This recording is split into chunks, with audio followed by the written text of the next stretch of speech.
There's a notion that the only good Sonic games are in 2D, that his 3D adventures should be avoided and derided.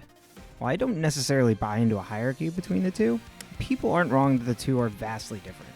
If 2D Sonic was intended to be Mario but fast, then 3D Sonic is Mario but kids shonen anime.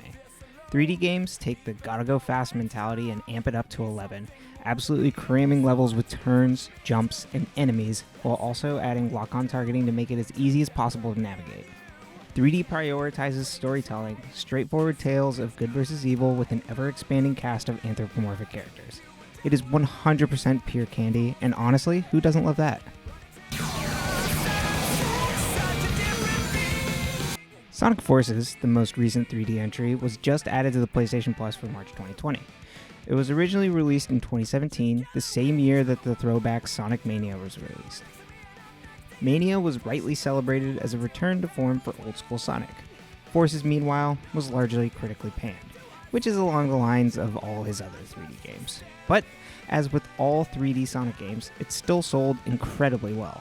And herein lies the rift. These games continue to only appeal to a big, dedicated fanbase, or are they actually good?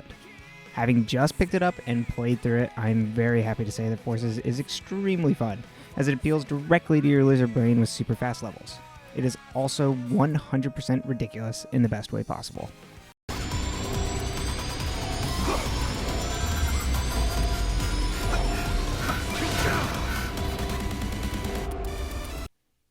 The story, such as it were, pertains to a literal war between Eggman's crew and the wider animal kingdom.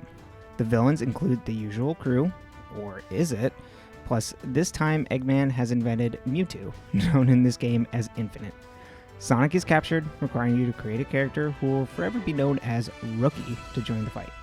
If you're worried about Sonic being sidelined, he doesn't stay captured long, maybe only a mission or two.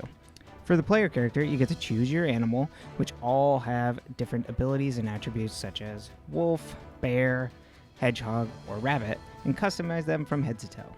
The character models all look absolutely goofy. They're these lanky, thin, single-color animals, and you don't really have the ability to change the height or anything. You unlock clothing items as you play through missions, though, leading to extremely great and amazing looks. The clothing is generous also, which is awesome. The unlockables really show they know their audience, not just kids, who are served with great options like a hat that says gamer, but the queer fandom as well. My wolf was head-to-toe leather, and that is frankly awesome.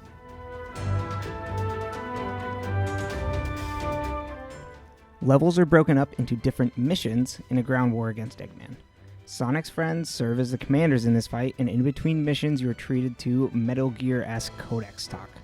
These usually set up the next mission and sound exactly like you're dropping into the front lines. The factory is nice and warm. It will be when it's burnt to the ground. They are fantastic. Missions alternate between playing as 3D Sonic, remember how I said he didn't stay captured long, your character, and sometimes the two combined. Nothing feels better than having you be best friends with Sonic as you blast through 3D levels. The game randomly also has you take back map positions for some reason. They don't really factor into the game at all other than just colorizing the map. The level locations are ludicrous as well, taking place across jungles, deserts, and space, often all in the same level.